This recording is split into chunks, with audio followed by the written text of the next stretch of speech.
जी के जीएस के महत्वपूर्ण 10 प्रश्न इस सेट 4 में शामिल हैं और मैंने अपनी तरफ से कोशिश की है कि प्रश्न तो हल्के ही हों, इजी हों, लेकिन उनका एक्सप्लेनेशन जो है वो बेहतरीन हो।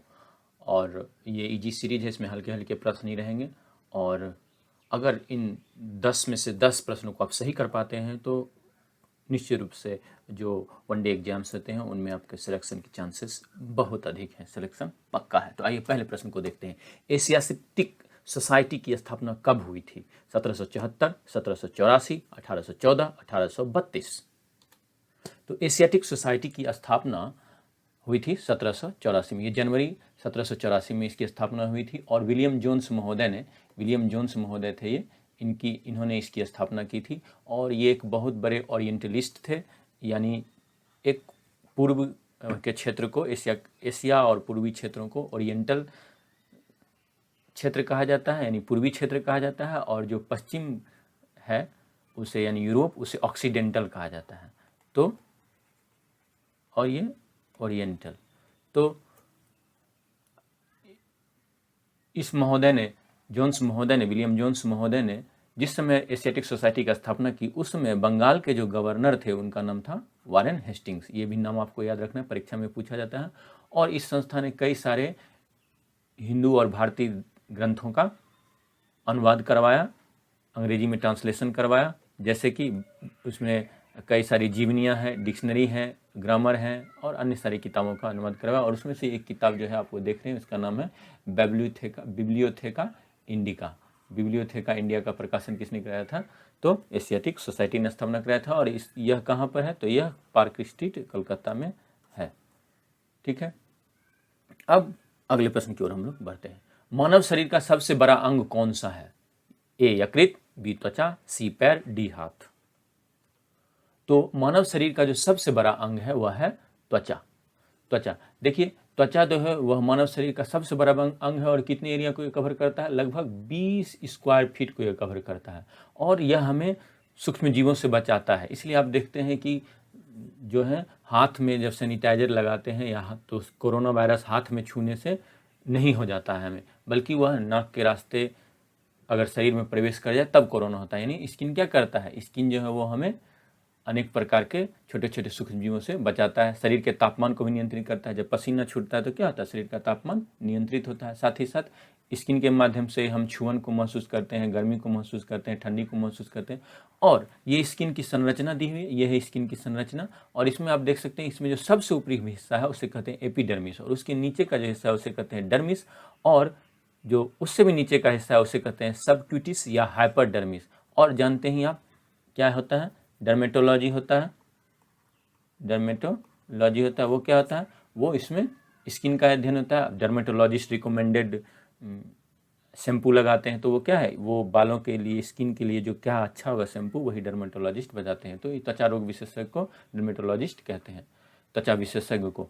अब ये जो ऊपरी हिस्सा है, सबसे ऊपरी एपिडर्मिस जो हिस्सा है, वो सबसे बाहरी हिस्सा होता है स्किन का। और ये क्या होता है? इसमें वाटरप्रूफ बैरियर रहता है इसमें, ताकि पानी में शरीर जो है अंदर नहीं चला जाए, पानी शरीर के अंदर नहीं चला जाए। लेकिन अगर हम लोग पानी के बहुत अंदर रहेंगे तो त्वचा जो है वो खराब हो जाएगी, क्योंकि मछलियाँ और अन्य समुद्री या पानी वाले जीवों की तरह हमारे स्किन के ऊपर कोई एक वैसी लेयर नहीं होती, ऑयली लेयर नहीं होती है। और एपिडर्मिस के नीचे होता है डर्मिस, जो इसमें क्या होते हैं? इसमें कनेक्टिव टिश्यू, संयोजी उत्तक होते हैं, हेयर फॉलिकल होते हैं, जो स्किन के केस के जो छोटे छोटे फॉलिकल जो उगते हैं वो होते हैं, स्वेट ग्लैंड होते हैं जिनसे कि पसीना निकलता है। और जो सबसे नीचे वाला हिस्सा उसे कहते हैं हाइपोडर्मिस में ही होते हैं फैट और कनेक्टिव टिश्यूज होते हैं। और जो स्किन का एक रंग जो निर्धारित होता है वह किस पर निर्धारित होता है? मेलेनिन पर। ठीक है, मेलेनिन पर। यह भी परीक्षा में पूछा जाता है। पिगमेंट का नाम है मेलेनिन।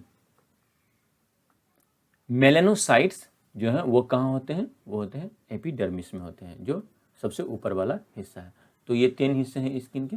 अगला प्रश्न हम लोग देखते हैं। नवजीवन पत्रिका का प्रकाशन किसने किया? नवजीवन पत्रिका का प्रकाशन किसने किया था? ए जवाहरलाल नेहरू, बी महात्मा गांधी, सी गणेश शंकर विद्यार्थी, डी श्यामजी कृष्ण वर्मा। तो इसका उत्तर होगा महात्मा गांधी। देखिए, यह है नवजीवन पत्रिका। नवजीवन ये गुजराती में लिखा हुआ है, तो निश्चित रूप से ये किस भाषा में, अगर आपको परीक्षा में पूछता है, जो कि पूछा भी जा चुका है, पूछता भी है, नवजीवन लिखा है नीचे तंत्री मोहनदास करमचंद गांधी, यानी एडिटर जो है इसके मोहनदास करमचंद गांधी महात्मा गांधी जी थे। तो होता यह है कि उमर सोबानी और श्री शंकर लाल बैंकर नाम के दो व्यक्ति जो हैं, जो बीपीएससी या दूसरे एग्जाम्स की यूपीएससी की तैयारी कर रहे हैं, उनके लिए बहुत महत्वपूर्ण जानकारी है कि उमर सोबानी और श्री शंकर लाल बैंकर नाम के दो व्यक्तियों ने गांधी जी को कहा कि आप यंग इंडिया के जो हैं आप संपादक बन जाइए। ये क्या थी, ये अंग्रेजी में आता था। यंग इंडिया किस में आता था, यंग इंडिया जो है वो इंग्लिश में आता था, और नवजीवन किस में आता था, वो गुजराती में आता था। तो उससे पहले गांधी जी क्या करते थे, इंडियन ओपिनियन नाम से साउथ अफ्रीका में निकालते थे। इंडियन ओपिनियन ये कहाँ निकलता था, ये भी जो है वो भी इंग्लिश में था, और वो कहाँ निकलता था, ये निकलता था साउथ अफ्रीका में। तो गांधी जी वहाँ भी संपादन कर रहे थे। जब इंडिया में आए 1915 में, तो उनको कहा गया कि इन्होंने कहा, उमर सोबानी और श्री शंकर लाल बैंकर ने कहा कि यंग इंडिया का आप संपादन संभाल लीजिए। और जब गांधी जी ने यंग इंडिया संभाला तो उन्होंने कहा कि ये तो अंग्रेजी में छपती है, तो जो है स्वतंत्रता का संदेश, सत्याग्रह का संदेश वह कैसे पहुंचेगा आम जीवन तक, आम लोगों तक कैसे पहुंचेगा, उसके लिए तो लोकल भाषा में होनी चाहिए, स्थानीय भाषा में। तो फिर इंदुलाल याग्निक, और इंदुलाल याग्निक ने एक पत्रिका उस समय निकाल रहे थे मंथली, उसका नाम था नवजीवन आने सत्य, नवजीवन आने सत्य। उसको कहा कि उसका आप संपादक बन जाइए महात्मा गांधी जी, ये गुजराती में छपती है। और गांधी जी ने फिर इसके संपादक बनना स्वीकार कर लिया, और नवजीवन इसका नाम कर दिया, और यह अहमदाबाद से छपने लगा। यहाँ पर यह जान लेना है कि 1921 में इसका एक हिंदी वर्जन भी, एडिशन भी प्रकाशित हुआ था, क्योंकि उस समय क्या था, असहयोग आंदोलन का समय था। तो असहयोग आंदोलन के समय जो था, ये इसका एक हिंदी वर्जन भी छपा था। अब अगला प्रश्न, शिव समुद्रम जलप्रपात किस नदी पर है, ए कावेरी, बी नर्मदा, सी शरावती, डी चंबल। तो शिव समुद्रम जलप्रपात जो है वो कावेरी नदी पर है, कावेरी नदी पर है। देखिए ये जो है कावेरी नदी पर है, लेकिन ये सब शिव समुद्रम जलप्रपात जो है अकेला जलप्रपात नहीं है, बल्कि ये दो जलप्रपात इसमें मिलते हैं, बाराचुकी और गगनचुकी, ये दोनों तरफ से मिलते हैं, और ये जो पूरा हो जाता है यही है शिव समुद्रम जलप्रपात। और ये दो डिस्ट्रिक्ट हैं, उनके मध्य में है यह, चामराजनगर डिस्ट्रिक्ट और मंड्या डिस्ट्रिक्ट कर्नाटक में है ये दोनों डिस्ट्रिक्ट। और यहाँ एक जो सबसे महत्वपूर्ण बात है जो याद रखने की है कि एशिया का जो पहला हाइड्रो इलेक्ट्रिक पावर था वो 1902 में यहीं पर स्थापित किया गया था। वन ऑफ द फर्स्ट था एशिया का, और भारत का तो यह पहला था ही 1902 में। अब यहाँ पर कुछ और महत्वपूर्ण हम लोग जलप्रपातों के बारे में जान लेते हैं। देखिए शरावती नदी पर जो है वो जोग जलप्रपात है, कई बार परीक्षा में पूछा जा चुका है। और धार वाले वो कहाँ हैं, नर्मदा में धुआंधार, मधार और पुनासा। कावेरी के ऊपर शिव समुद्रम है, गोकक नदी पर है, और हुंडरू जो है वह स्वर्णरेखा नदी पर है, और रजरप्पा किस पर है, दामोदर और भेरा नदियों के संयुक्त ऊपर है, और चुलिया जो है वह चंबल नदी के ऊपर है। अगला प्रश्न, केप ऑफ गुड होप कहाँ है, ए दक्षिण अमेरिका में, बी दक्षिण अफ्रीका के पूर्वी तट पर, सी दक्षिण अफ्रीका के पश्चिमी तट पर, डी पुर्तगाल के तट पर। केप ऑफ गुड होप कहाँ है, तो देखिए केप ऑफ गुड होप जो है वह दक्षिण अफ्रीका के पश्चिमी तट पर है। यह है दक्षिण अफ्रीका का मैप, और ये रहा दक्षिण अफ्रीका, ये पूरा अफ्रीका है, और इस अफ्रीका में यहाँ पे देख रहे हैं ये दक्षिण अफ्रीका है, और दक्षिण अफ्रीका के बगल में है नामीबिया, ऊपर में है बोत्सवाना, और इधर है मोजाम्बिक, स्वाजीलैंड, लेसोथो जो है इसके मध्य में। तो यहाँ पर हम लोग देखेंगे कि देखिए यहाँ पर ये क्या है, केप टाउन है, केप टाउन जहाँ क्रिकेट के लिए आप लोग कई मैचेज का आप लोगों ने आनंद उठाया होगा। तो ये जो है, ये जो केप टाउन का किनारे समुद्र के एकदम किनारे पहुंच जाता है, यही जो है इसे ही कहते हैं केप ऑफ गुड होप। ठीक है, पहले माना जाता था कि यही अफ्रीका का, पूरे अफ्रीका महादेश का सबसे दक्षिणी बिंदु है, लेकिन बाद में पता चला कि नहीं, एक और दक्षिणतम बिंदु है, और उसका नाम है केप अगुल्हास है। ठीक है, और यहाँ पे बता दूं कि केप अगुल्हास के पास इधर एक अटलांटिक ओशियन है, और इस तरफ इंडियन ओशियन, ये दोनों जो है अटलांटिक महासागर और इंडियन ओशियन यानी हिंद महासागर, दोनों यहाँ पर मिलते हैं। और यह केप ऑफ गुड होप जो है वह अटलांटिक ओशियन पर है। तो यहाँ पे थोड़ा और डिटेल से बताया गया है, केप ऑफ गुड होप है यहाँ पर, ये केप टाउन है यहाँ पर, और यह जो है केप अगुल्हास है। तो ये पूरा साउथ अफ्रीका है। अब यहाँ पर एक चीज़ ध्यान देने की बात है, केप ऑफ गुड होप में ही बार्थोलोम्यू डियाज जो है इधर आया था और उसने क्या किया था, इधर से यहाँ से ये पूरे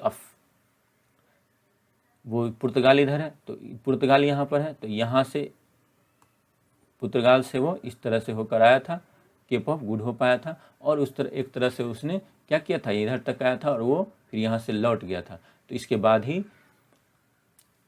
वास्को डी गामा आया था और बार्थोलोम्यू डियाज ने 1487-88 में भारत आने का एक रास्ता, यूरोप से भारत आने का एक अल्टरनेट रास्ता जो था, वैकल्पिक रास्ता जो था, वह एक तरह से खोज दिया था। अब हम लोग आगे बढ़ते हैं। बेंगुएला धारा कहाँ बहती है? ब्राजील के पूर्वी तट पर, अर्जेंटीना के तट पर, दक्षिण अफ्रीका के पूर्वी तट पर, दक्षिण अफ्रीका के पश्चिमी तट पर। बेंगुएला धारा कहाँ बहती है? तो बेंगुएला धारा बहती है दक्षिण अफ्रीका के पश्चिमी तट पर। ये देखिए दक्षिण अफ्रीका का ये है पश्चिमी तट, ये है दक्षिण अफ्रीका पूरा और ये है पश्चिमी तट। तो ये नामीबिया और अफ्रीका से नामीबिया इस दिशा में ये बेंगुएला धारा बह रही है। अब देखिए यहाँ पर कि इधर से आती है एक अग्लुहास करंट। ये अग्लुहास धारा जो है ये कहाँ बहती है? तो ये बहती है हिंद महासागर में और फिर ये ऐसे करके ये लौट जाती है और बेंगुएला भी फिर ऐसे लौट जाती है ऊपर, इधर से आती है और फिर ये ऐसे लौटती है। तो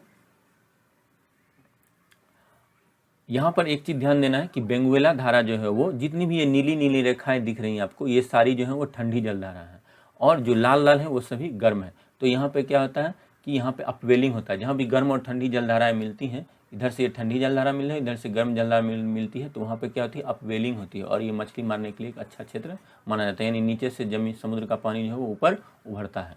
अब यहाँ पर हम लोग ध्यान देंगे कि कैसे ये याद रहेगा। कुछ चीज़ें याद रखेंगे, बहुत आसान है। देखिए ये है आपको विषुवत रेखा, ये पूरा ब्लैक ब्लैक जो दिख रहा है रेखा, ये विषुवत रेखा है।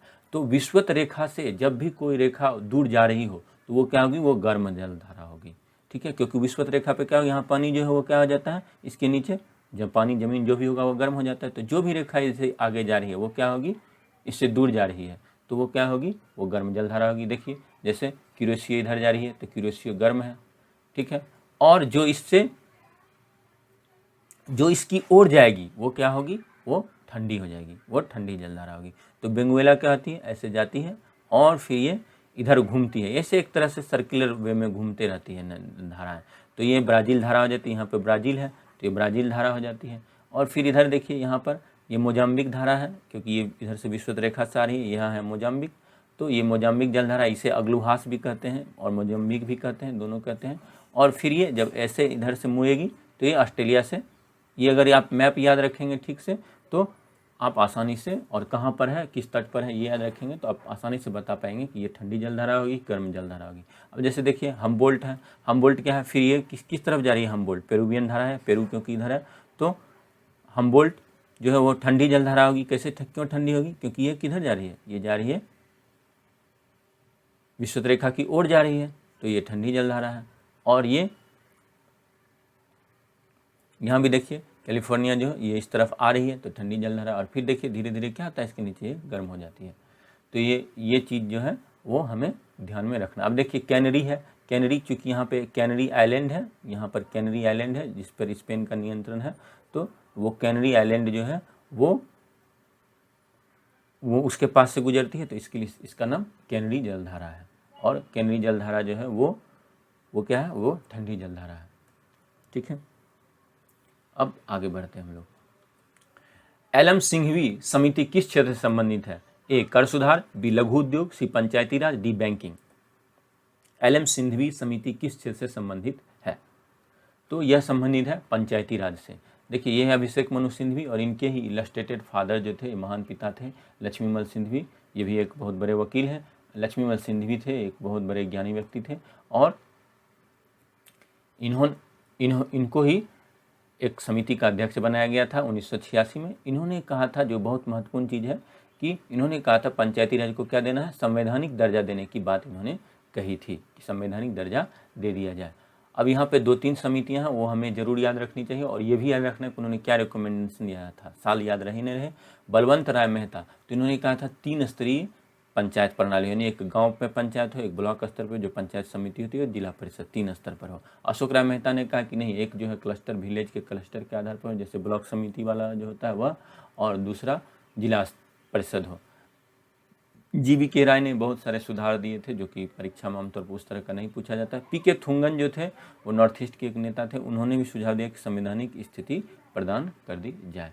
तो सबसे पहले जो संवैधानिक स्थिति प्रदान करने का सुझाव दिया था वो LM सिंघवी ने दिया था। परीक्षा में क्या क्या पूछा जाता है, तो परीक्षा में पूछा जाता है कि कौन सी, ये सब नाम याद रखना है, बलवंत राय मेहता, अशोक राय मेहता, जीवी के राव, LM सिंघवी, पीके थुंगन, ये सभी समितियां किस क्षेत्र से संबंधित है, तो पंचायती राज सुधार से संबंधित है, पंचायती राज से संबंधित है। और बलवंत राय मेहता ने त्रिस्तरीय पंचायत प्रणाली का सुझाव दिया था, अशोक राय मेहता ने द्विस्तरीय का दिया था, ठीक है। और LM सिंघवी ने संवैधानिक स्थिति प्रदान करने का, सबसे पहले प्रदान करने का इन्होंने ही सुझाव दिया था, फिर पीके थुंगन ने भी ऐसा ही सुझाव दिया था। अब अगला प्रश्न, किस संविधान संशोधन के द्वारा नगर पालिकाओं को संवैधानिक दर्जा प्रदान किया गया? 75वां, 74वां, 73वां, 72वां? किस संविधान संशोधन के द्वारा नगर पालिकाओं को संवैधानिक दर्जा प्रदान किया गया? तो यह है 74वां। और 73 में से क्या हुआ था? 73 में से ग्राम पंचायत को मिला था, ये याद रखना है, 73 से ग्राम पंचायत को मिला था और 74 से नगर पंचायत को मिला था, नगर पालिकाओं का निर्माण हुआ था इससे।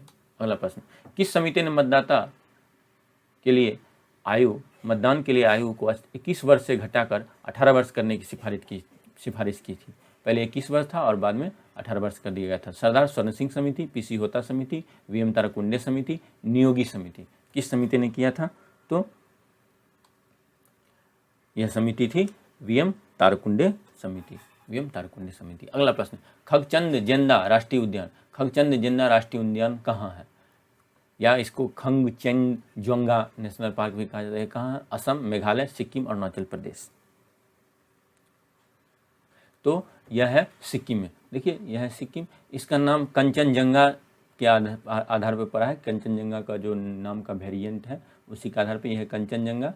यह जो है वह क्या है? विश्व का तीसरा सबसे ऊंचा माउंटेन पीक है और यह एक नेशनल पार्क है और एक बायोस्फीयर रिजर्व है जो कि यूनेस्को जो है यूनेस्को के मेन एंड बायोस्फीयर वाले प्रोग्राम के अंतर्गत भी आता है। ये वर्ल्ड हेरिटेज साइट भी है और ये इंडिया का पहला फर्स्ट मिक्स्ड हेरिटेज साइट भी है। और कंचनजंगा के नाम पर, माउंटेन कंचनजंगा के नाम पर इसका नाम जो है यह पड़ा है। और ये आप देख सकते हैं सिक्किम का में। तो उम्मीद है कि आपको ये बहुत अच्छा लगा होगा। बहुत बहुत थैंक यू। लाइक करें, लाइक तो ज़रूर करें, अगर आपको अच्छा लगा है तो कमेंट भी दें, सब्सक्राइब करें, शेयर करें। बहुत बहुत धन्यवाद, थैंक यू।